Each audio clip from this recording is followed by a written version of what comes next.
If you enjoy this content, please take a moment to rate and review it. Your feedback will greatly impact our ability to reach more people. Thank you. All right, Vic, how are you, man?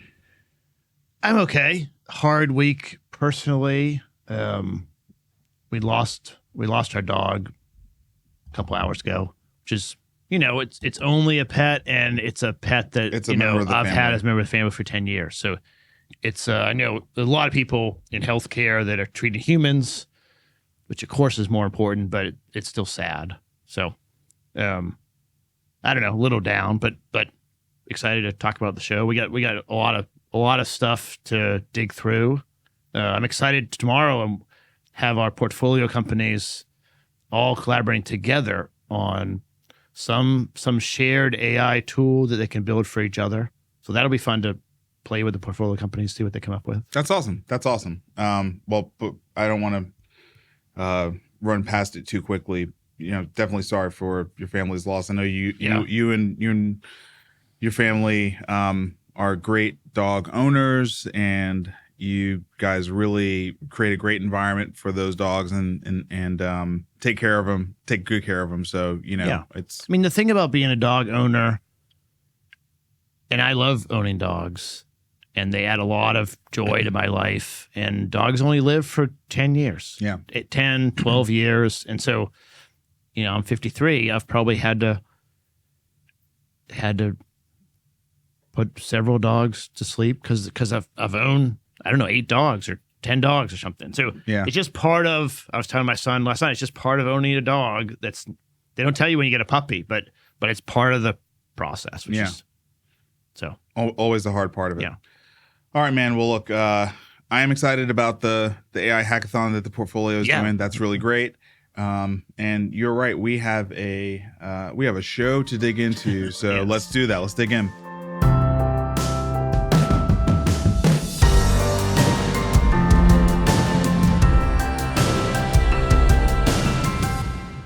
All right. First, we had a whole show lined up. Yeah. And we were sitting down, having our meeting with Aaron. Yeah. And then, boom, we start getting texts. Yeah. Breaking news out of New York City. Yeah, breaking news out of New York City. Donald Trump found guilty on all charges, 34 felony counts. Found guilty by a jury of his peers. Gosh, what is there to even say about this? We talked about it before we went on, how now we get the privilege of sitting in the uncertainty of what lies ahead for the election, what lies ahead for the ability for America to come together. I mean, I think, Trump is such a magnanimous character that there's no way that the American public is not going to have very strong, diametrically opposed feelings about this case in every way, right? How it came about, why it is happening, why he was found guilty. You're going to be able to ask different people and get, it's almost like they're coming from different planets. Yes. The responses you get on that. Yeah. Your source of how the news is filtered and interpreted and how you internalize it, I think is 100% or highly correlated to what you thought yesterday and where you donate money to which side or the other, or where you get whether you listen to Fox or CNN, or I don't listen to either. Or how your algorithm is tuned. Yes. Probably more importantly than the Fox MSNBC bit. Right. It's more like, what is your algorithm tuned for, right? Yeah. Yeah, so, I mean... Yeah, it's interesting that this is going to be off topic, but Netflix was just talking about how their ads are going to be better suited to what the viewers want to see, as if that's a good thing. Right. And I interpreted the exact opposite. I'm like, I don't know if I want ads that are just like what I see on social media on my TV, but all that's coming. Yeah, I mean, it's an interesting conundrum. I think when I think about Instagram ads, they are highly effective in getting me to buy. Yeah. Right? Because me too. I mostly follow on Instagram fitness, health, and jujitsu stuff. Right. Okay, and so And then if you pause over something, it knows. oh, and it knows everything. Gives you I'm more doing. of those things. It knows Yeah, everything right, I'm doing. Right. So just the way that they are able to serve up, hey, here's clothing for athletic, build bodies because we know you guys have problems, shopping at Men's Warehouse or whatever, right? Or Macy's. Yeah, and it's correct. It's correct. It's correct. It's really helpful. So, on one hand, yes, and on the other hand, it's like, gosh, man, it's just kind of creepy, right? You know what I mean? I'm getting my own sort of custom ad feed that is not something anyone else sees. So, yeah, look. Yeah, so this news, all the political news, but certainly the Trump verdict will be filtered through all those algorithms. Yeah. And I mean, to me, he took these actions. He did the thing, and I think it's probably correct that a jury of his peers agreed that he did commit these acts. Now there'll be lots of people yelling at their iPhone at me right now, saying that he shouldn't have been brought up on charges or whatever. But it's politically motivated. This is a banana republic. All of those things are also true. But I think the most dominant feeling I have right now is sadness and fear. Like I'm sad that we are talking about this. I'm sad the whole country's going to talk about this. It's the first time ever. Yeah. Yes, it's the first time ever. It's certainly not the first time that a United States president committed a felony. Okay? Like I don't think it's the first time that's ever happened, but it is the first time that one's been convicted. Yes, that's right. So, yeah. And I think I'm fearful because of the algorithms, because I think it's going to drive the extremes just to have more power, more influence, and I'm scared about that. That's not a good thing in my mind. Yeah. Yeah. Well, we had to talk about it. And at the same time, there's just not that much to say because he's guilty. That's what it is. But he's going to appeal. And so he won't be in jail. He's going to still be he'll be on the ballot. Oh, he's going to do the debates. He's going to do everything. I mean, this doesn't stop him from running. Right. And anyone who claims to know how this is going to actually impact the election is lying. Yeah, no one knows how this is actually going to impact it. You can have a theory that you think people are going to look at this and say, oh, clearly we can't have a convicted felon as a. But look, I've already started to say there's a world in which this actually riles up his base even more, right? There's no question it'll rile up his base and it'll make Biden's base more certain that he can't be president. But those two bases aren't changing. And the question is there any – I don't know what the effect will be on any of the independent or like undecided voters. I don't know how many there are, but hopefully there are still some. Yeah, I mean, none of this changes the fact that the majority of Americans feel we have no good options. Yes. Right? I mean, it reinforces it. Right. It reinforces that fact, but it doesn't change that fact, right? That our two leading candidates are, certainly in the United States of America, we could have done better. Yeah, right. You know what I mean? Certainly we could have done better. Yeah, I've said several times that the only thing I'm certain of is that we're going to have an election in November. Either Biden or Trump will win, and about half the country will be really pissed off. Yep. And the other half will be very feeling entitled and wanting to exert sort of revenge over the other side.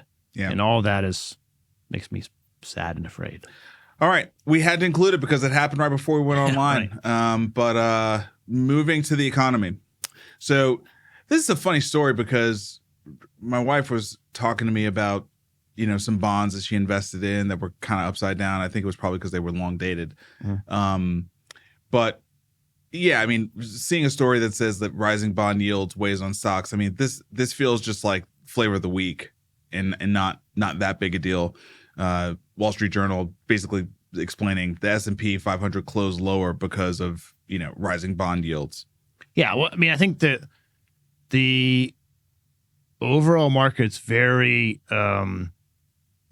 It's either like everything is going great and buy stocks, kind of risk on, and then, I mean, I think what happened is the Treasury issued maybe a 5-year and a 7-year bond, and instead of it being massively oversubscribed, it sold, but it wasn't as oversubscribed as people that are watching it were hoping it to be. Mm-hmm.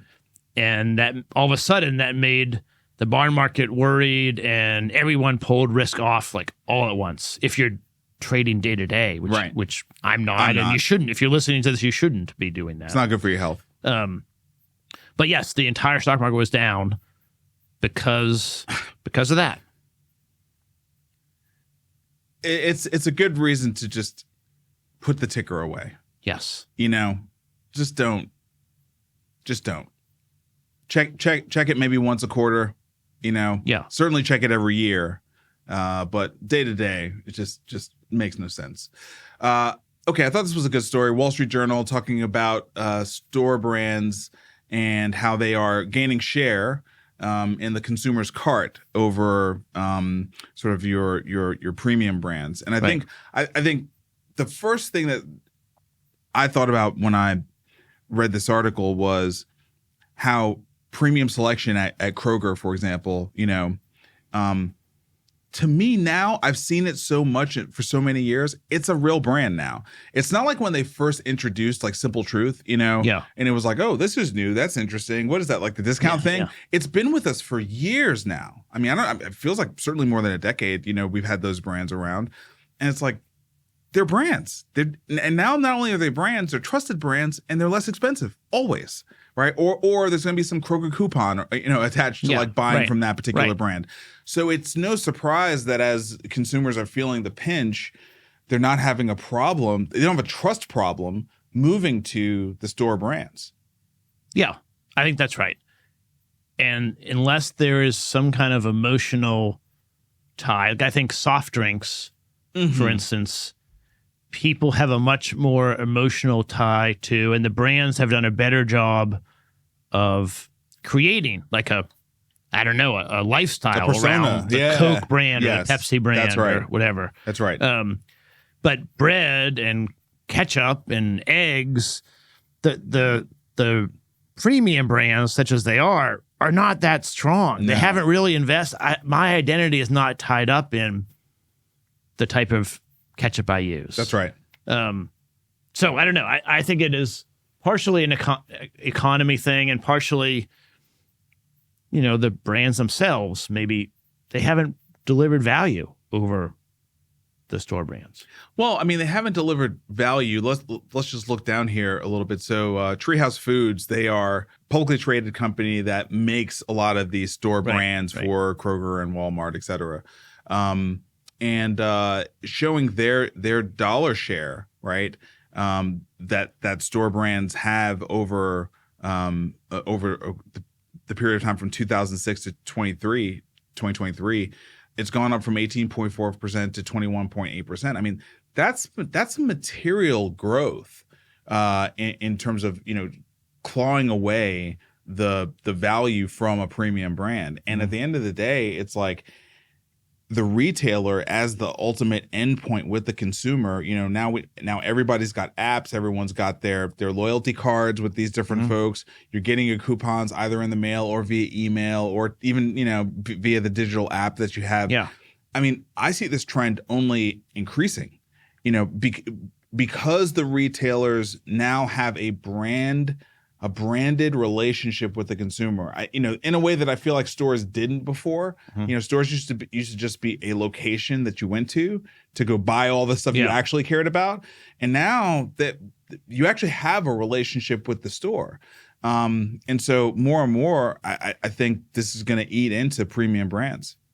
Yeah, I think that's right. And it also is my wife will go to several stores because she wants particular products, and one store has a type of bread she wants, and somewhere else has a piece of produce that she really likes. But that takes a lot of time, and attention, and then those, the stores know that those are brands that are pulling them in, so they're not the bargain basement ones. A lot of people are too busy to do that, and they also just are looking to, okay, I need ketchup, but it doesn't matter what brand of ketchup. I just have to sort of check the box for ketchup. Right.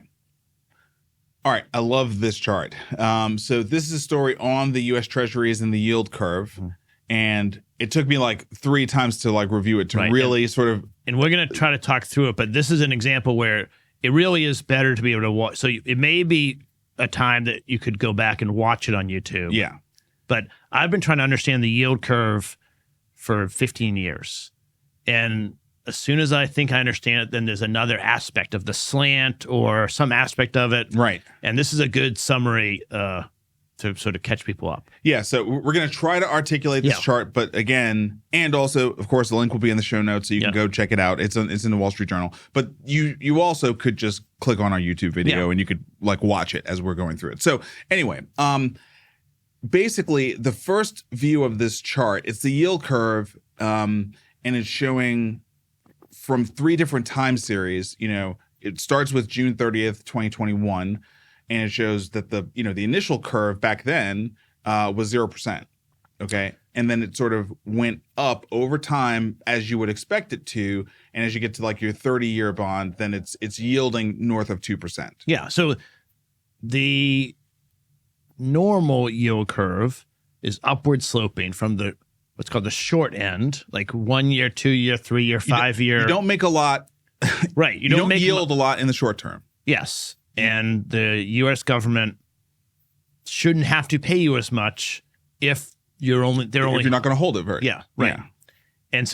And then at longer dated bonds, you would normally expect the holder to demand a higher rate because they're going to keep my money for 10 years or 20 years or 30 years. Right. So that's the kind of normal state that's where the economy is thought to be healthy. Yeah. So, I mean, I think what's so funny about this is 2021, it's post-pandemic, right? So it's not that long ago, but it's also before all the rate hikes really started going. Before the supply chain, crazy inflation, and before the rate hikes. Yeah, before the rate hikes. So then the next time series starts you in July of 23. And now the Fed rate is north of 5% at this point, and the curve is inverted. And what that means is that in the short term, so on your 1 year or even shorter, 30, 60, 90, 180-day bills that you're buying, you're getting that Fed fund rate. Yeah. You're getting great returns. The U.S. Fed controls that rate. So they literally moved it up over whatever it was, 9 months. They moved it from 0 to 5 something. Right. But as you look out into 10-year on that same time series, the rate drops more than 1.5 points. Right. More than 1.5 points. So you're doing less well for holding the note longer in that era. And I think when we think back to sort of the summer of 23, that was when Wall Street was really upset about the rate of change in terms of the Fed rate changes. And I think there were constant sort of jousting between the Fed and Wall Street around how fast cuts would and should come, right? And so I think that probably plays into some of this yield curve decreasing as you get sort of further out. There just was a belief that, hey, there's no way that this is the right rate. It's going to lower. Well, if you thought this was going to be the reality for a long time. Yes.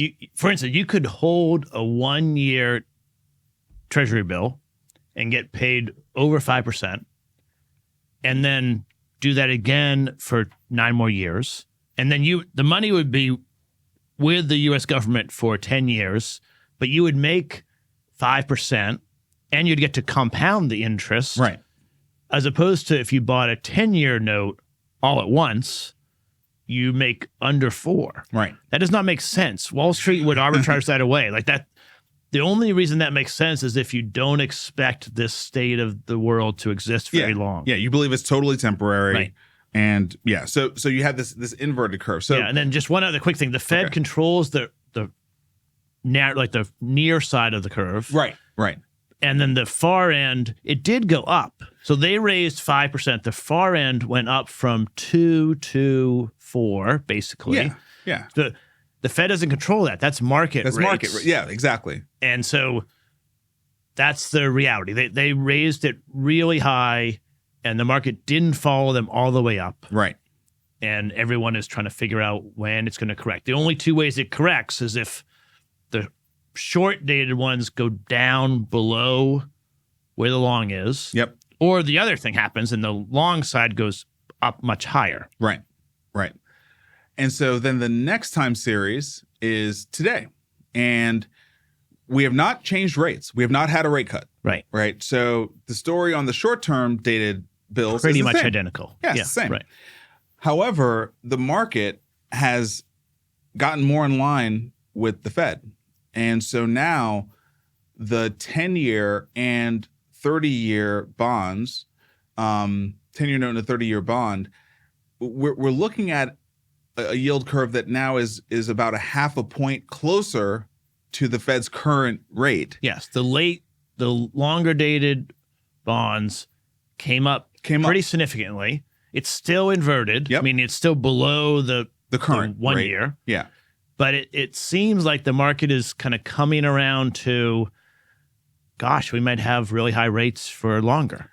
And not just, gosh, we might have really high rates, but also really high rates might be okay. Yeah. Yeah, the stock market seems fine. Yeah. Jobs have held in. Exactly. Yeah, right. Like the economy is just fine. And I think this was the point when it hit me. Oh, yeah, because the 0% rate was always ridiculous. Yes.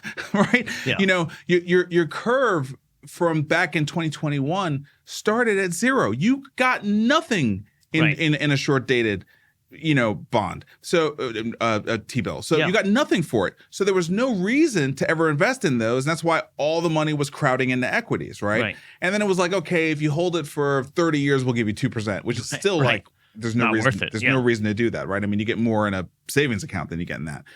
But now I think people are realizing, oh, actually, maybe we need to reset not the ceiling, but the floor. Maybe we need to reset the floor and kind of realize, hey, okay, maybe it comes down to 4.5, but I don't know, maybe it doesn't go down any lower than that. It's going to be interesting to kind of check this inverted curve because there's a world. I mean, we all still believe that there are cuts coming, but as the curve goes up, it kind of changes the expectation of how many cuts ultimately will ever come, right? Yeah, I mean, I think a healthy sign would be to see the 30-year or the 20-year continue to get slightly higher. And then without a Fed cut. And then the Fed might cut 100 basis points. Maybe they cut to 4, 4.25. And so then the minute that happens, if the market doesn't adjust down, you're no longer inverted. If the long end doesn't adjust down, you would not be inverted. Yeah. That's right. Yeah. And so that would be great. That is a much healthier place to be where the risk-free rate is 4 or 3.5 or 4.5, something that's not 0. Yeah. But it's not so high that VCs like us can't beat it. Right. And then if you want to put your money in bonds for a longer period of time, you should get 6 or 7 or something. That would be a lot healthier. And if the other way is how it goes, where the long side comes down too far because the economy doesn't have much growth, there's not prospects for long-term productivity growth. Right. And it comes down to where, maybe not 2, but where it was sort of before, 3 or 2, and the Fed has to cut way back to 0. That is not as long-term healthy, in my opinion. Yeah. I think also embedded in this, there's certainly the coming in line with the Fed and seeing that, hey, the economy is actually functioning just fine with a 5+% prime rate, but also, when you think about a 30-year note, there is a statement here about the staying power of America, right? As the currency of record for the world, as the dominant economy in the world, and for whatever you want to say about America, and we just talked about our crazy presidential situation, right? Which hopefully this is the last time we have to deal with this, and we get younger, new, fresh talent. Please, someone run for office. Hopefully this is our last time we have to deal with this nonsense. But I mean, really, it's like if you look at AI, if you look at demography, right? Especially like China's birth rates, like just crazy, right? And their aging population. I was listening to a podcast. 40% of their population is going to be 65 and above. Yeah. 40%, right? So it's like on the long term, America, even with all the craziness in the world, America is still kind of projected to be the leader well into the future. Right? Like we're gaining momentum in that. That's the cleanest dirty shirt thing. Like, yes, our shirt is dirty, but we're cleaner than the rest of the guys. It's crazy though, because when you ask most people, like, how are things going in America? Oh, we got all these problems. Things are going down, blah, blah, blah. Yeah, but not compared to the rest of the world. No. Relatively speaking, we're in a really dominant, strong position. Yes, that's right. If we could have anyone under 50 run for office, I mean, a few different under 70. How about under 70? Under 70. I don't want to be an ageist. You know what I mean? Like, and then try to get something on immigration. Yeah, we want immigration. That solves our birth rate problem. Yeah, the rest of it can be easily figured out. Yeah, agree. We're not there yet. All right, and then last economy story: Freddie Mac is looking to increase their position in the credit markets by no longer just securitizing government-backed mortgages, but also by now securitizing home equity loans. Yeah, which hasn't happened before. And it was a very short comment period, 30 days, which I think is allowed, but normally it's like a year comment period. Most of the comments were from the banking industry against it. Of course, because it's going to make it much cheaper and easier. And it's competition. And it's crowding out the private for-profit market. It's competition. It's already a pretty competitive market for mortgages and home equity loans already. Yeah. And it's going to subsidize people that own their house and have enough equity in their house to get a home equity loan. And I'm one of those people. I'm not opposed to that, but I'm not sure that's the most important place to put subsidies. And so it's kind of a head scratcher why all of a sudden this makes sense. But it's going to be stimulating to the economy.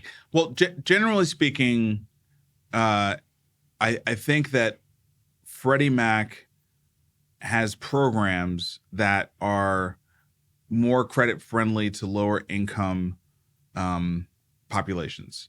And so I think that the idea here is expanding the credit market, right? And HELOCs are a really important component of the credit market, right? I mean, anyone who's in the wealth building game, you've got a HELOC sitting there. You're not using it, but it's there, right? Yeah. For whenever you want to use it, because it's better than a damn credit card. Yes. You know what I mean? And as long as you stop using the credit cards, that's a common strategy to refinance your credit card debt at 20-something% into a home equity line at 6% or whatever it is. And, Freddie Mac knows how to handle collections and, just leverage. They know how to leverage a house as collateral. Like that's not, delinquencies, charge-offs. They know how to handle all that stuff. So a HELOC it's still in the same domain. It's not like they went to consumer credit. You know what I mean? They didn't go to some world they don't know at all. It is expanding the credit markets in a time where credit card balances are at I don't know if it's all-time highs, but they are at big-time highs. Yes. And our 90-day delinquency rates are very high right now. So expanding credit to lower income populations, by definition, because of the way that credit compounds, is going to be more risky, right? We're not making judgment calls around, people's willingness to pay or their focus on keeping their credit good. It's simply the truth that if you are lower income in an inflation, period, which we have right now, you start to compound credit on that. Your dollar already isn't stretching enough for food, clothing, and right. shelter, and now you've got interest-based credit payments that you need to make. Yeah, it's just harder. It's just harder. So, I think that it probably warranted a larger than 30-day discussion period.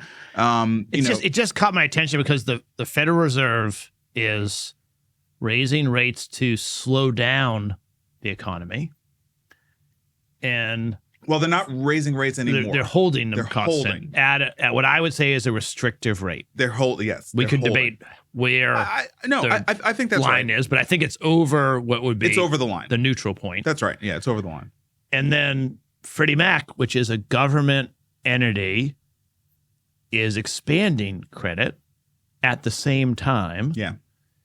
And I agree with you that home equity lines, but whether home equity versus first mortgage is riskier. And then I wasn't aware that it was lower income, but if the lower income side certainly is riskier. And so it's just an interesting thing for the government to do at this time. I mean, it's expanding cash flow. Yeah, right? It's going to be great for Home Depot or right. I don't know, whoever is selling to homeowners that want to that's exactly fix right. up something or get a new Home deck Depot and or Lowe's whatever. Stock is probably going to go up as a result of this. Right. That's exactly right. Yeah. So it's an interesting thing because it's got short-term and long-term ramifications. I think in the short term, expanding the credit markets is good. I think that's a good thing. It creates more opportunity. And HELOCs, by definition, they're only available to people who are already homeowners, right? So if you're a homeowner, you're already less risky than, the renting population. Right. So that's all great. I think that's fantastic. But it is making an already really difficult banking environment more difficult. So then the downside is, okay, does this create inviability for many really actually regional and community banks, right? Where a HELOC is probably a pretty meaningful part of their business. So more, you know what I mean? I'm not thinking about. Yeah, I don't know about that, but yes, it definitely is going to be. The bankers are all not in favor of this because it's taking away their. What do small banks do? Small banks sell CDs, mortgages, and HELOCs. Mm-hmm. Yeah. Maybe they do some construction loans and some SBA lending, but I think for the most part, if you think about the consumer part of their business, it's like CDs, money market, mortgages, and HELOC, right? Yeah, I don't know how many HELOCs they hold versus how much they sell off, but but they have to. But it's the origination is what matters, and they're going to be competing now on origination with Freddie Mac. I don't know. I'm not sure about that. I think Freddie Mac is going to guarantee it and securitize it and bundle them up. But I think you can still get the origination piece. You just can't hold it. And you're going to originate it, but at a lower rate. Lower rate. Yeah. Okay. So if you want to hold it, it's not as profitable. But I think the origination fees are probably similar. Maybe they're tied to the rate a little bit. Yeah. All right, moving into VC. We've got a couple of IVF two fertility things, which is interesting. They're maybe coming back. Yeah. So the first story is the company called Rhea. Well, I mean the challenges have not gone anywhere. Yeah. So there's certainly more need. So $10 million to expand an IVF network. This is actually in Singapore. Well, though. It is, but they're coming to Houston. They're coming to the United States. Okay. Yeah. So Peter Thiel's Thiel Capital is backing this. Focused in Southeast Asia today, but now moving into Houston, Texas. All right. Yeah, I think it's interesting that we as a country found an innovation in Singapore, and Peter Thiel's fund is bringing it here. It's just great. I mean, there's innovation all over the place, and pull them here. Gosh, we need more of that in healthcare. Yeah. because the whole world is trying to work on healthcare issues, right? I mean, it's a space where the cultural divide is not as sharp, right? In terms of like comparing it to like a consumer product or something like that. And then second funding story here, Gameto, let's just call it Gameto, raises $33 million in a Series B financing to advance development and commercialization of novel fertility treatments. So $33 million Series B, that's pretty strong. Yeah, this is a sort of in the middle between biotech and in vitro fertilization, trying to make it better.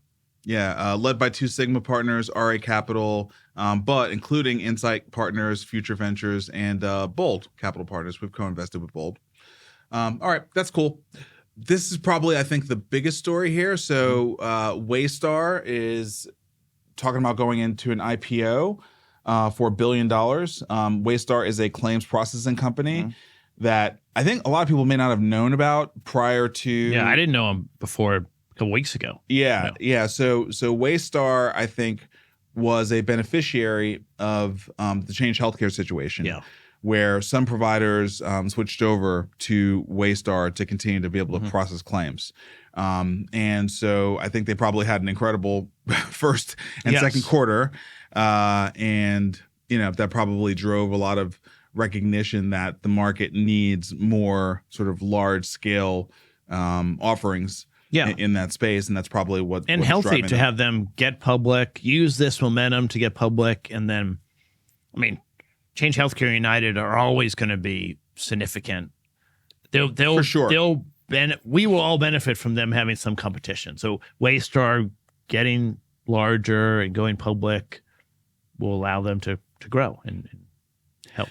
Yeah, right now they're talking about their 2023 and their 2022 numbers. So in 2022, they had net loss of $51 million and revenue of $704.9 million. 2023 net loss of $51.33 million, revenue of $791 million. So, not tremendous growth, and the losses are pretty consistent.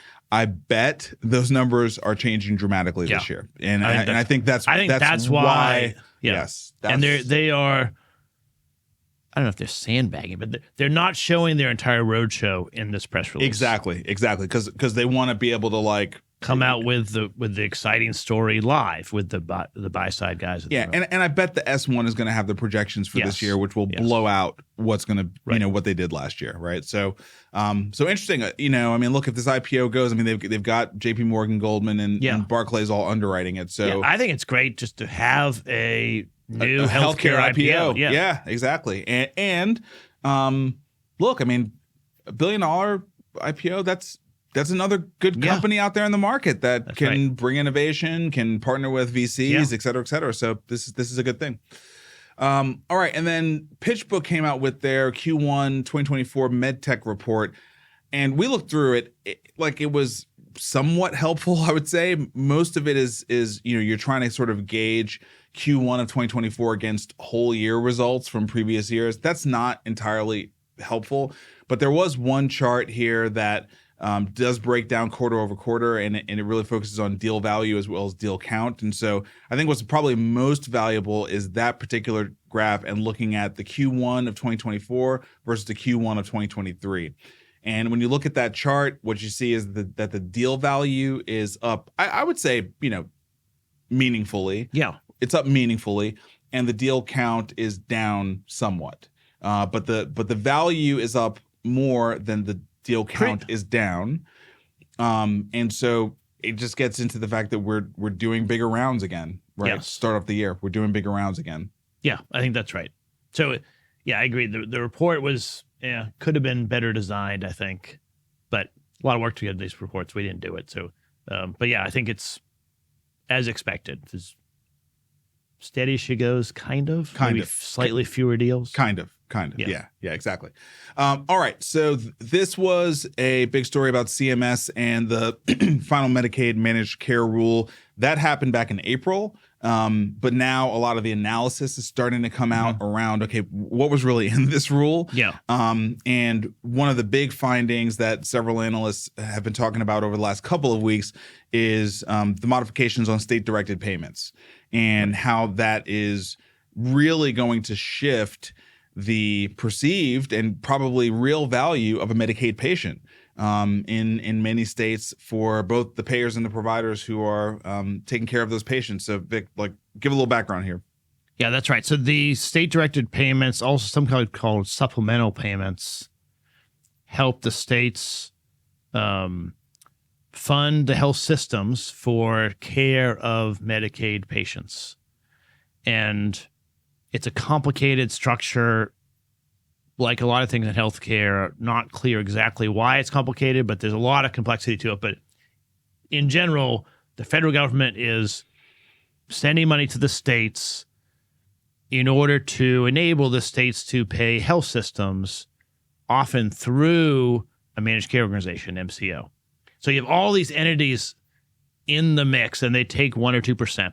But the federal government sends money to the state. The state actually taxes the health systems in order to be able to meet their share of the cost, and then they send money through the MCOs to manage the state Medicaid system, and it eventually reimburses care at the health system. That's the system that's been going on for a long time. Yep. And it's gotten somewhat larger after the Affordable Care Act. And for forever, for 40 years, the rule has been that they can reimburse up to and equal to the Medicare rate. So you could supplement the health systems through the MCO, so it flows through them, but eventually it goes to the reimbursement rate. Okay. And that could be done up to the Medicare rate. And that put Medicaid in this kind of not that attractive patient population, because it was pretty low paying charges. Mm-hmm. And a lot of complexity in billing, slower processing, and not every health system was super excited about seeing a lot of Medicaid patients. And so they have changed it now and changed the incentive structures so that the level that you're allowed to supplement up to is now up to commercial rates. So they have made Medicaid reimbursement charges through this supplemental payment structure equal to, or at least competitive with, allowed to be equal to the commercial rate book. Yep. And that is a huge change in the way I think about how the different patient populations are valuable or not as valuable from a gross margin point of view or a profitability point of view, or where you might acquire a hospital or open a new facility for like the hospital corporate strategy. People have not really been attracted to geographies that have a significant Medicaid and Medicare population because they pay less. Right. And now Medicaid has surpassed Medicare, so it is equal to the commercial book. And I'm still getting my head around that, but we wanted to bring it up because it's gonna drive significant change. So let me just stop there and see if that made sense, or if you have questions. Or no, I think it made a lot of sense. It's a huge change. I mean, it really sort of shifts Medicaid to being, of the two, Medicaid and Medicare, it shifts Medicaid to potentially being a much more attractive line of business than Medicare is. Much more attractive. Putting it in line with commercial pay and forcing sort of, the MCOs and the states to really evaluate, sort of these non-fee-for-service opportunities and make sure that there's capital there for that. I mean, it feels like the CMS has tried to expand Medicaid a variety of different ways. Yeah, they tried tactics. With trying to force it, trying to lobby around it, trying to use press, yelling at people to expand. Right. We're in Tennessee, it's not expanded still. Yeah.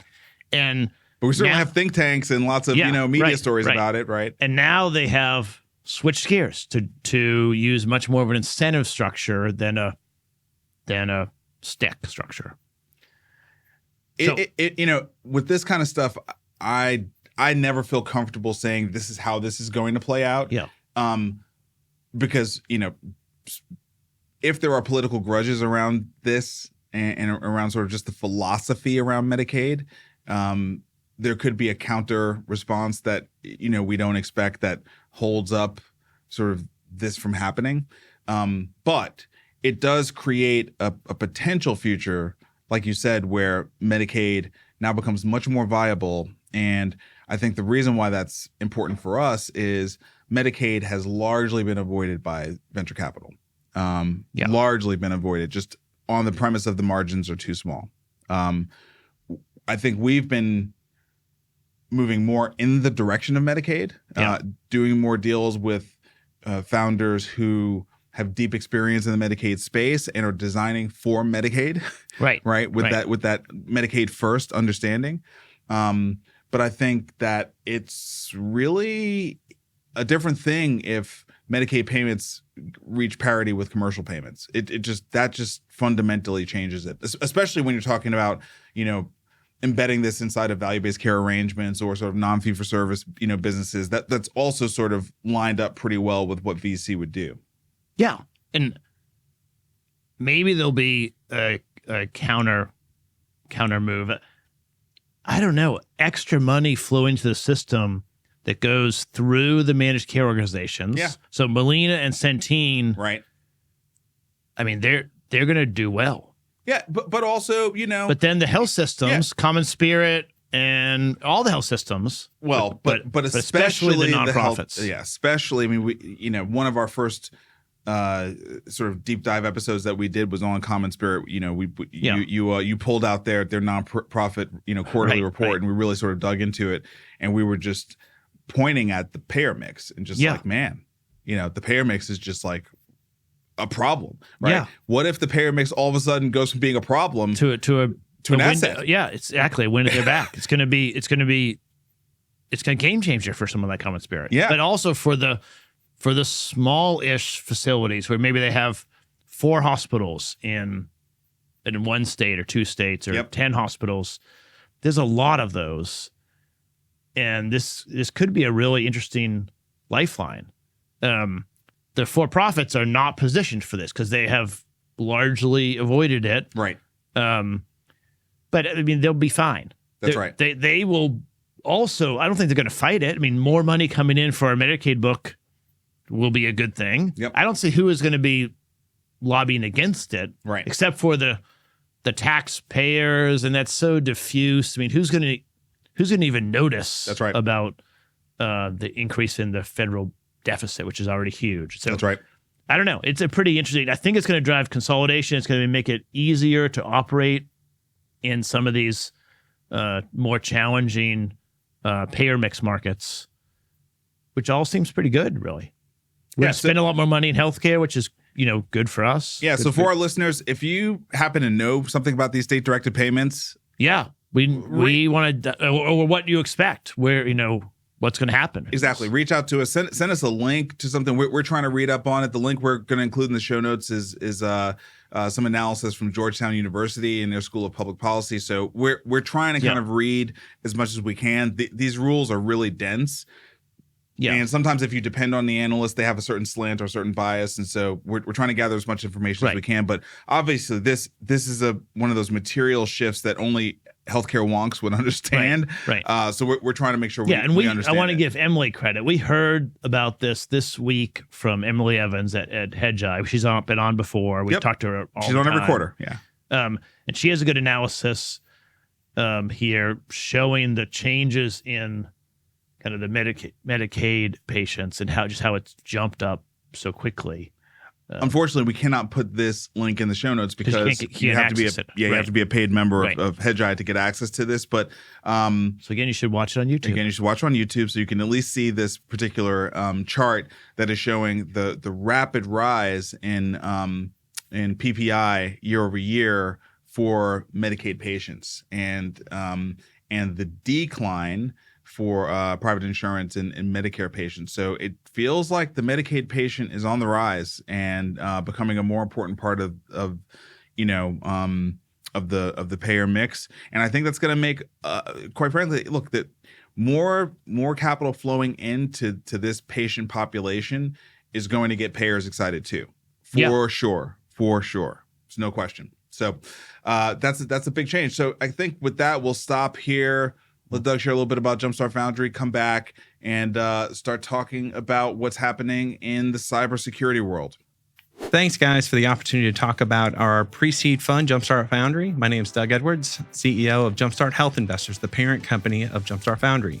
We're so excited to be able to talk about early stage venture investing, certainly the need for us to change the crazy world of healthcare in the United States.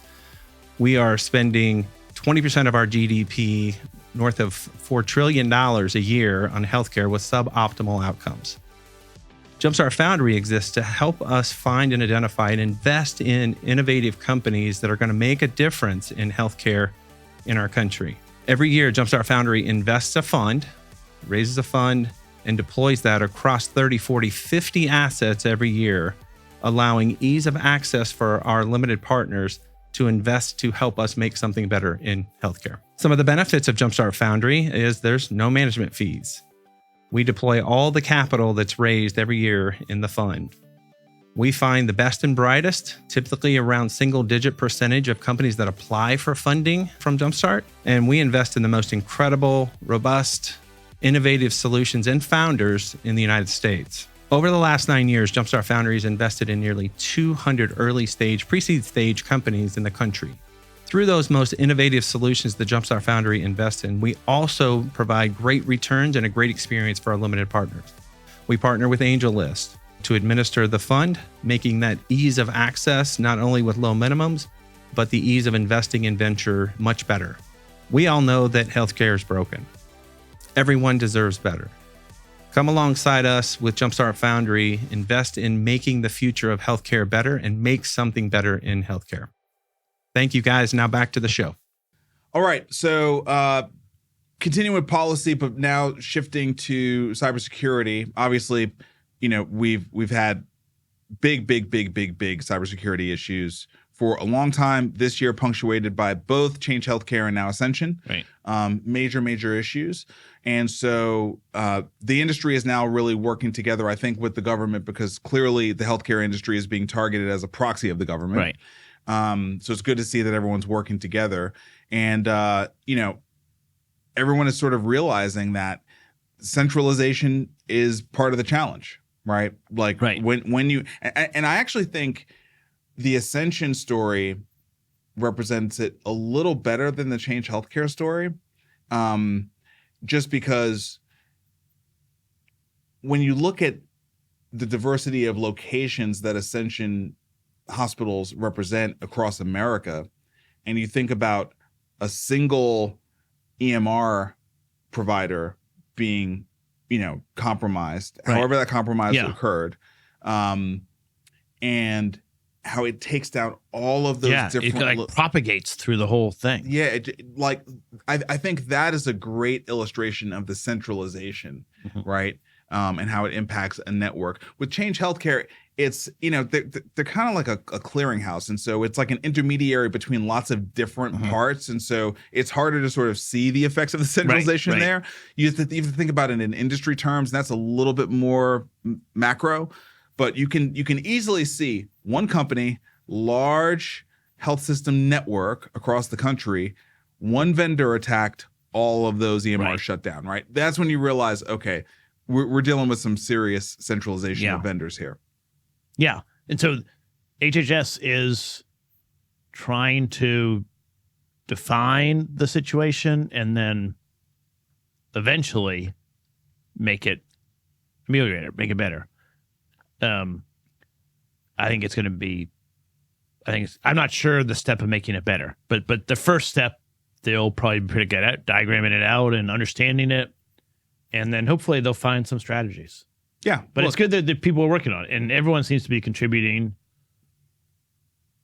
So this is related to the Waystar story. I mean, that is why Waystar has grown a lot. Exactly. Because they're not because the government's telling people to, but everyone realized, oh gosh, I need to find an alternative because I can't rely on this one that now is down. Yeah, and look, it's not like Waystar is exempt from this happening to them. I think you may find us in a situation where people just like are built in to have fallbacks. Yeah, you know what I mean? You need Like, to have 3 payment processors yeah, or this is my whatever. primary, and then if that one falls over, I kind of fall back to this one. Yeah. But you got to have more anti-fragility in place. Yes. You know what I mean?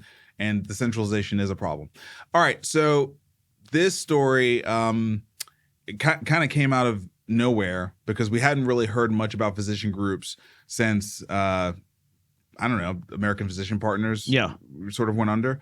I think that was the last one, right? Like Vision the government's been looking at private equity backed roll-ups, which was sort of often physician groups, but not always. So. Yeah, but not with the whole like, hey, how financially healthy are these companies, right? We had Envision go out, and then we had APP go out earlier this year.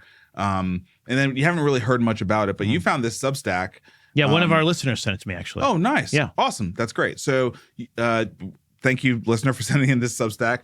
Financial Instability of Emergency Medicines Bigs. And it's basically a credit breakdown of the big emergency room physician groups. Many of them are private, meaning they're not publicly traded on the equity markets, but they do have debt that you can go find their credit rating on. Right. And these are big companies. Yeah. These are big companies that staff hundreds of EDs around the country. So anyway, you're reading this Substack and you go down to this chart and it's like the big names. I mean, the big names to me are Team Health and Sound. Yeah. I'm not that familiar with SCP, but Team Health and Sound those are big names. I think all 4 are pretty big, but yes, but all of them are big. Yeah. So Team Health, Sound Physicians, US Acute Care, and SCP. They're all sub A. First of all, they're all sub A, which is, investment grade. And then in the non-investment grade categories, like you've got Team Health. I think they're like triple C minus by one of them, but they're in the low C's. I want to read the Moody's definition of CA. They have Team Health at CA. Obligations rated CA a highly speculative and likely in or very near default with some prospect of recovery in principal and interest. So they are already in default or going to be soon, and you will get some of your money back. Right. That is Team Health. And I mean, that's pretty scary because the number of docs, I don't know what number of docs, actually it's in here somewhere we can go look at, but it's a significant number. Keep talking. I'll find it. They are in a real jeopardy of going out of business and not being able to pay their bills. Well, look, right here, Team Health staffs 567 emergency departments. The total corporate debt is $1.974 billion at interest rates 6.375 and 13. I mean, they can't get out of that. Yes, that's right. They got $2 billion in debt, and we need to go back to the actual like foundation of the story, which is the No Surprises Act. Yes. Yeah. So the No Surprises Act, which made out-of-network billing illegal. Yes. Can't do it. That killed this business model. The whole business model. I mean, all these companies went from being viable, and maybe they were struggling in some of their negotiations here and there, but they would still had viability. They had some negotiating leverage without a network billing. No Surprises Act literally killed this business. Well, it took away the plausible path for them to not end the negotiations with a contract. Right. And so and to be fair, these companies and others maybe used that leverage unfairly or used it very often and did too much out of network billing where they made a lot of people really mad. But once the No Surprises Act came in, the payers know that they can't bill if they're out of network. And so the negotiating power changed dramatically. And they just don't, there is no business model that really works well. And they're certainly not capitalized for the business model. If there is one, it's a lower margin business. I just want to make the point that if anyone wants to know why we study policy as business people, this is an example of why. Like, the No Surprises Act killed the ED physician staffing business. And killed it. And a lot of private equity, it was more private equity, but they lost tons of money. Lost a lot of money. Yeah. Like, you've got to track this stuff, okay? Yes. Because this is crazy. And, like, does this mean health systems are about to just employ a whole lot more docs? Like, who's going to pick up the bag? I mean, no one's going to continue to run this business, but the doctors must continue to be employed somewhere. They can't be independent, right? That's not going to work. I mean, the way the U.S. system works is some of these companies will fail, meaning they'll go out of business. The people that loaned money to a CA-rated debt security won't get all their money back. And then either the health system or some new company will hire probably a lot of those same doctors back, but the business model is going to be not as profitable. It's a utility. It might be a utility. It might be a loss leader. It depends on if it's the health system and if they want to drive volume through their ED or not. There's a lot of question marks, but it can't be capitalized the same way that it was capitalized before. No, can't be capitalized the same way. The P&L can't work the same way. Right. I mean, you have to assume, based on all of these companies failing the way they're failing, that at best it starts as a utility. More likely it's a loss. More likely it's a loss leading. More likely it's a loss leading area, which means it would be the health system's bag to pick up, right? Yeah. I mean, if they want it. Who else? They need it. They got to staff their ED. That's what I'm saying. Like get away from the business piece. The ED must be staffed. Therefore, someone's got to kind of take care of these physicians. Yeah. The ED must be staffed. Yeah. Well, and see, then it goes back to, it's interesting. The government is feeding money into geographies where there's a lot of struggling health systems because their payer mix is bad. And also in those struggling environments, ED usage is higher. Yeah. And so that's another reason to track these things, is that I think it might be part of the overall, I don't think anyone plans it out this well, but the more money coming into the system will allow health systems to take care of their population. Yeah. And they need to have an ED, and they will create some way to make enough money to keep the lights on, because they'll be able to bring them up to the other parts of the hospital and do procedures on them. Moving into pharma, Merck is getting into the eye care business. They just bought a company called EyeBio for $1.3 billion, which is actually not that much in the pharma space, which is crazy to say. I think the more important thing here is that they are moving away from being, mostly sort of cancer and moving into the eye care space. Yeah, which I was excited about. I think we've done well in eye care, and Merck having interest and going into that, it's great. Yeah, right. Yeah, thumbs up. Maybe another buyer for digital therapeutics or whatever. Yeah. All right. Next story. This is more now getting into us. A story around the impact of a cancer diagnosis and then the process of trying to recover from cancer, trying to get into remission, and what that does to people financially. So this is a story in the Wall Street Journal, and look, our family has lived a version of this story, not the same version of the story that's in this article. What stuck out to me when I was reading this article was that this person who got the cancer diagnosis and then was, working through treatments, lost the physical ability to do her job, and then she lost her job, right? And that's not a universally expected outcome from a cancer diagnosis in terms of what is going to happen with your employer.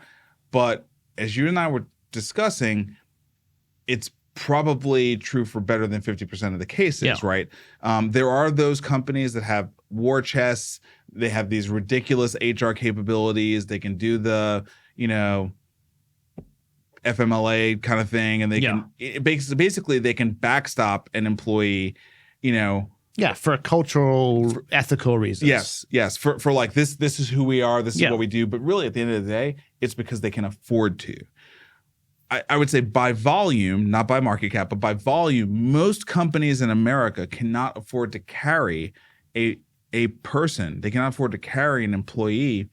And most employees work at small businesses. That's right. That's exactly right. Most employers cannot afford to carry an employee who is not bringing productivity to the business. They simply cannot afford it. And so that stuck out to me because I think about a restaurant or a small business that's making something and delivering. Family business. Yeah.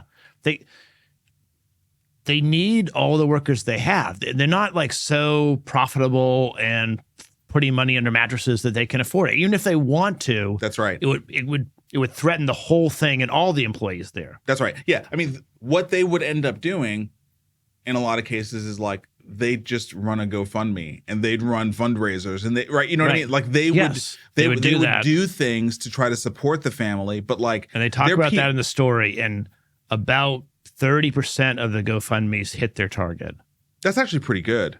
Yeah. 30%. I mean, that's not bad. That's not bad. But that means that 70% don't hit it. I mean, I get that, but still 30% is not bad. Anyway, I think it's just the reality that a cancer diagnosis has such devastating implications because it takes you out of your ability, generally speaking, to be productive. So, look, if you happen to have great insurance and you no longer need to make a paycheck, then the implications are sort of less dire. Yeah. But if either of those two things is not true, on top of you trying to do everything you can to fight cancer, you're also just trying to stay afloat. Yeah. And I mean, a lot of families, including my family, it doesn't work if one of the adults is not only not pitching in, but now traveling to get treatments and sick. They can't travel on their own? Yeah. Someone's got to join them. Right. So it just, families, we don't have that many extended families anymore. So there's not all of the support structure. There's not enough margin for error there. There's basically no margin for error. I mean, that is the I think this is the thing that everyone is starting to finally wrap their head around in terms of like why we all need to care about health and healthcare, right? Is like it's the number one disruptor. Yeah. Like you can watch the news and you can hear about tragedies that happen, murders or all sorts of terrible things. But the odds of those things happening to you are very, very low. Yeah. The odds of something healthcare happening to you and your family, it's almost 100%. Yeah. You know what I mean? It's like, this is going to happen to you. And when it does, it's going to wreak havoc because it's going to show you just how fragile your whole setup is. Yes. If you're already paycheck to paycheck, forget about it. Yeah. Forget about it. Right. But then, like you said, even if you have, I don't know what the recommendation is, but maybe 6 months of rainy day fund. I would think for someone starting to build their family and they both work or whatever, 6 months of cash in the bank, you'd feel okay. That wouldn't be near enough money for a cancer treatment. No. First of all, you're gonna be sick for a year to the rest of your life, and it's gonna cost, I forget what it said, it was several $100,000. So you're gonna blow through your rainy day fund, and you did everything right. I mean, you saved money and you didn't spend a lot, and you were ready, but you're not ready for a cancer diagnosis. No. And then you were talking about travel. Well, you have to travel to the best cancer centers if you want a good shot. Yeah. And then you have to like live in those places. Where do you live? Yeah. I mean, I think it's called Gilda's House or something like that. Yeah. Like there are some institutes, institutions. But there's not a lot of capacity. Not a lot of capacity, and they're not ideal for all situations. Right. Sometimes people need to bring their whole family with children, and maybe those environments are not perfect for that. So it's just look, there's nothing sort of immediate to be done about it, but I appreciate more media coverage around this so that we can at least be more thoughtful and understand that this is actually one of the largest threats we have to society, right? Is these demon diseases, cancer kind of in particular, actually, these demon diseases, because when we think about what are the big things that kill Americans, right?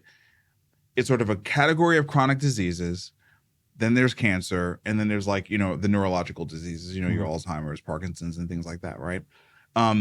Cancer is the one that really, regardless of age range, regardless of sex, regardless of anything, like comes out of nowhere at any time. You could be doing everything right, and it still comes for you. Yeah. And then it just wreaks havoc. And you might be 30 years old, 40 years old. That's right.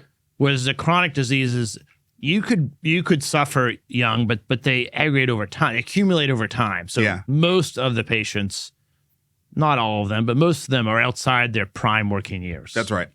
Yeah. Cancer's the one that just like comes out of nowhere and just wreaks complete havoc. So anyway, it's a tough story to read, but I think an important one. Yeah. And link in the show notes. All right. South Other Park. extreme. Yeah. South Park is taking on. I mean, I'm starting to feel like healthcare is getting mainstream. Oh yeah, it's in the zeitgeist, definitely. It's like this is actually starting to get mainstream. If South Park is doing an episode talking about, they're talking about, Ozempic and GLP-1s, but they're really talking about the whole American healthcare system. Yeah. Right. Yeah, the tagline is the end of obesity and GLP-1s, and there's plenty of interesting comedic stuff around that. But the navigating the healthcare system and the healthcare system in general, and it's I laughed out loud by myself at my kitchen table, and it's because they do a good job, and it's so true, and it's funny. Yeah, and also like, why would South Park cover it? Because we're all realizing we all resonate with it. It's not a wonky thing anymore. Like everyone has dealt with the medical director.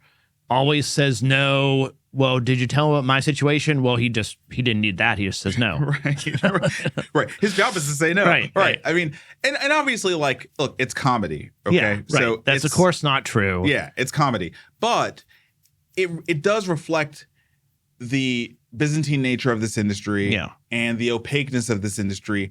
And it also reflects how people experience the industry. Right. And that part you have to validate, right? You can't say, because, you just don't understand because you're not in the industry. Right.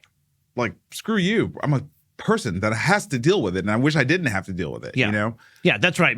We have a lot of listeners that are in the industry and insiders, and they will immediately think about how the industry has gotten better or how it does the best it can in it's a hard industry. Yeah. And I think you're also right that, well, that is true. I think we as an industry, and the reason I wanted to talk about this, the reason I think all our listeners should watch it is it's true that we're trying to do some really hard things. It's also true that the patients that are coming in, this is their experience of trying to navigate the Byzantine nature. And yes, we understand what payers and providers are and how it all fits together. But the patient just coming in trying to be seen and handed the 40th clipboard doesn't have that impression. That's not the experience they have. Right. So if you haven't checked it out, we're going to put a couple of links in to some of the clips on YouTube. But it's hilarious, and also it's kind of worth getting. I have to say, getting Paramount. I signed up for Paramount to be able to watch it. Yeah, I'll probably kill it after the free trial. Yeah, there you go. All right, moving on to our AI roundup. Elon Musk's XAI valued at $24 billion after latest funding round. So Elon has raised $6 billion, and he's kind of carved out his all of his AI stuff into a new business. So he separated it from X. And sort of. Grok is not totally over yet. Well, but it's coming over maybe soon. I think. Well, I think it will always be embedded in X. The AI will always be distributed via X. But as a business, I think the AI is the focus of the development is happening in a separate company. Okay. I mean, look, I think Elon Musk confuses me because he is intentionally all over the place doing a bunch of stuff. Correct. So the reason why I'm making that point is because a lot of people have been critical of the fact that he's using the X brand, he's using the X platform to distribute this AI, but he's not giving the value of the AI to the company X. Right. And that could be because he recognizes it's upside down in a total dumpster fire and they can't actually get anybody to buy ads on the platform. And, all the debtors and, the creditors are just going to take a bath. Meanwhile, he's building this $24 billion valued AI company on the side. And I don't know the cap table. So I would imagine X has ownership in XAI. But I'm just saying that has been some of the critical feedback around what he's doing here. Now, he probably has a business reason that's not about cap table, but more around the kind of resources that the company needs and needs to not be encumbered by all the different activities that X is doing. AI is kind of the technology of our time. We need a company completely focused on AI. And, all of those arguments would probably hold water for me. Yeah. I mean, Elon is one of the best innovators and operators of our generation, right? And he also, some would say the best, is doing a lot of different things. Some would say the best. Yeah. I think probably the best. I mean, but here's the thing: he's doing a lot of different things, and I think that is an insult to our norms and our senses. And at the same time, dude, he's sending all sorts of ships into space. Yeah. He's like the reason he's the best is he kind of delivers. He doesn't really kind of deliver. Well, where I was going to go is maybe there are some creditors in X, formerly known as Twitter, versus compared to this one, which is XAI. There's a lot of X's. Yeah. But I think Tesla is the one that is kind of sticky. Because he has public shareholders. Yeah, sure. He's in a fight over comp. And I think Tesla has the most AI potential. Now Twitter X has a lot of data, but they have the self-driving, and they had. I think Tesla made that first robot. Yeah, Tesla has a lot of AI stuff in it. A ton, and it's happening. And it's already in flight, and there's already public shareholders and all kinds of confusion. That's the complication with this AI that made me not so much X as Tesla. Here's the thing: Elon has proven an ability. Because when you say like he's doing a lot of stuff, well, okay, but how is he doing a lot of stuff? And the how is he has proven an ability to attract and retain, I think we can say, at least the best engineers in America to work with him on his various ventures. And that's why, right? I mean, he's not programming all of this stuff. No human could, right? Right. He is attracting and retaining the best engineers. And I think it's because he's just trying to push the limits. I think what's embedded in his ability to do all this stuff is the fact that he's doing all this stuff. And he's setting the standards and the bar and the goals, insanely high in a way that is providing a challenge to the absolute best of the best engineers that no one else would dare to do. Yeah. He's breaking all the norms, and that is attracting great people. Yeah. So I'm rereading the I'm going to butcher the title, 15 Rules of Unconscious Leadership, or something similar to that. Okay. Which is a great leadership book. And one of them is you're sort of always being very open and honest about what you're experiencing, and just being kind of transparent with the people. And I think Elon, I haven't interacted with him personally, but I believe he is like that. And then he stays like in his lane of, they call it your zone of genius. Like he's really good at I think probably problem solving and helping engineers like get unstuck. And he didn't have all the answers, but he can like bring it out of a team. Right. And then he moves over to SpaceX, and then and he's really good at that, dropping in and being effective, and then kind of switching contexts and jumping to the next thing without much downtime. Right. And I think that's what makes him the best entrepreneur and operator of our generation. And that also brings complexity, because as he has shareholders and creditors and lots of stuff, that he's not behaving like they would normally expect, and like a lot of their contracts suggest, but he outperforms. And so that's just a tension. Yeah. Yeah. Anyway, he raised a bunch of money from great firms, and yeah, I mean, look, I think we will miss much of the genius and much of the value of him if we focus too much on the antics or maybe even the political leanings or the controversy.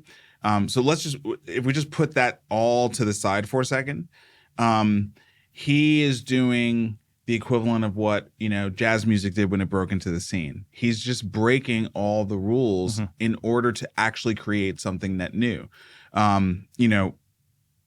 Society does not want us to do that. Yeah.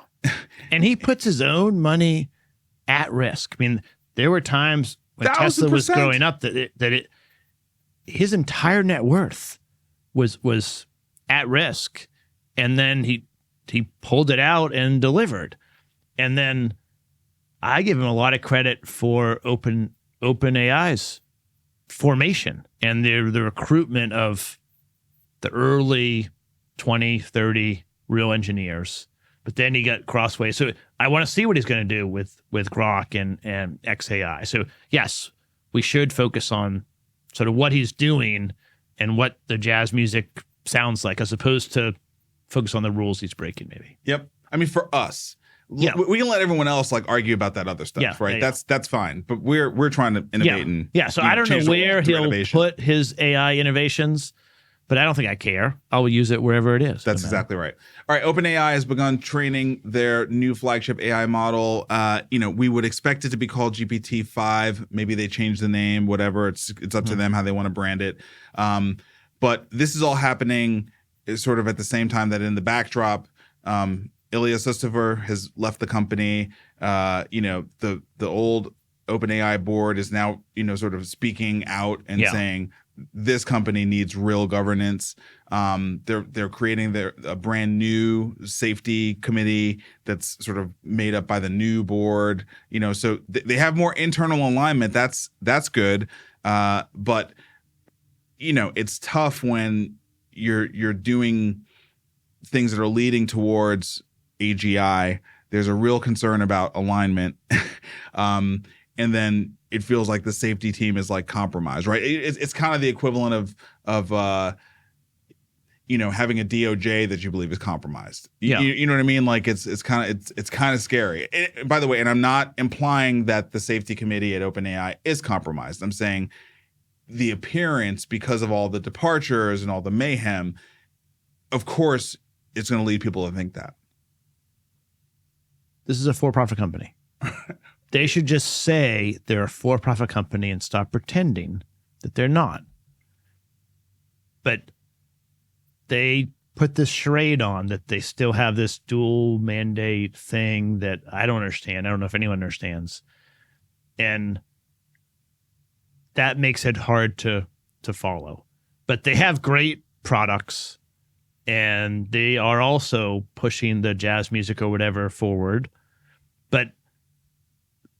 But it was founded on a nonprofit mission to like try to save humanity from this thing called AGI. I don't know if that is something I should be worried about or not, but in the founding documents of OpenAI, they were. Right. And so I think that has changed, and yet no one has announced that to change. And so we have this constant challenge. I want to just look forward to GPT-5 as a for-profit product, and not worry about the safety committee. I mean, Google probably has a safety committee, but we don't talk about it. I don't care. They're for profit. So honestly, the big challenge for me is just I'm struggling to understand OpenAI and Microsoft. I don't understand the relationship. I can't tell if they're competitive, if they are the same, if they are.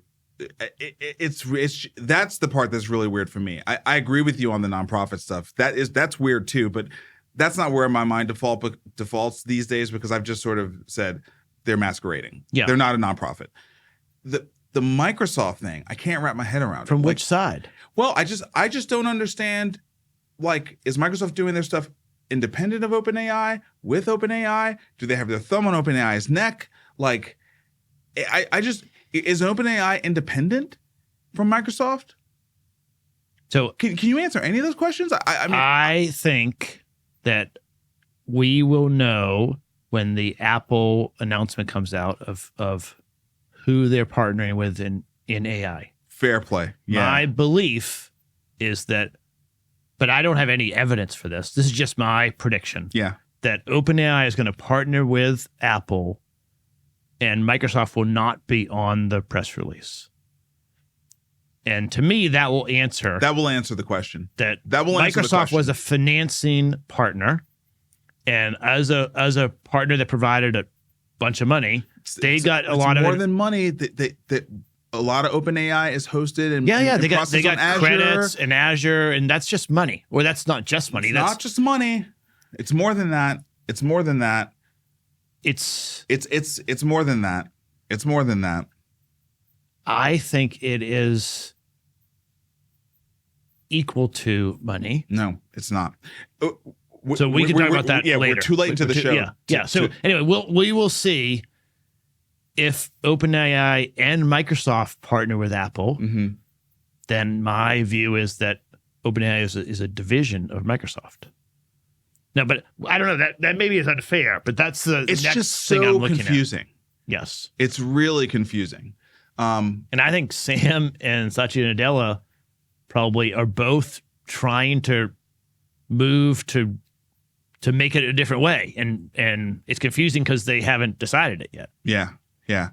PwC is becoming OpenAI's largest ChatGPT enterprise customer, and they're going to resell ChatGPT into the enterprise. And I think this is brilliant and also necessary, because for as cool as ChatGPT is and all the stuff you can do with it, like, you need a consultant to help you actually make it valuable in your business. Like, it is not. You need a consultant. You need a lot of people to implement it and get it organized and then keep it going. I mean, it's like any very large software initiative. Yep. It has to be managed, maintained, upkept, and PwC will be great for that. And better believe PwC is also going to use it internally on themselves to increase their own margin. They're already one of probably most tech forward of the big four. Absolutely. Yeah. So they probably already have done a ton of work internally with it. They figured out how to increase margin, how to deliver things better, blah, blah, blah, all this other kind of stuff. Now they're going to be able to use that to present to their clientele around the world, right? Yeah. This is how you leverage ChatGPT. Yeah. We've been using it in deep partnership with OpenAI for a year. I forget what it was, but in the story they quote how many hours their employees have worked on it. And it's significant. They have a lot of employees and they're all working on it. Yeah, it's this is brilliant. Yeah, makes all it's good for both sides. Sense in the world. Yeah. Makes all the sense in the world. And also, I think hopefully it makes people feel a little bit better. Like, it takes a consulting firm to really kind of make this work in the enterprise. Yeah. I mean, that should make you feel better about your inability, not you, Vic, but one's inability, just pop open GPT and like make their business more effective. It's hard. It's not that easy. Yeah. It's not that easy. It's real. And unlike Microsoft and Google, OpenAI doesn't have a big like enterprise sales, consulting, implementation team. They just don't have that. So they need this support. That's right. All right, final story. This is a good story and hopefully one that will expand to the United States. Google for Startups, which is a global initiative that Google has, they are focusing on Europe, Middle East, and Africa in supporting 24 startups in advancing healthcare with AI. So super cool and something that I really hope they bring to the United States. Yeah, I love that they're doing it. I wish it wasn't in Paris and in somewhere in the U.S., but it's great. And the companies look pretty interesting. Yeah. And they're from all over those geographies.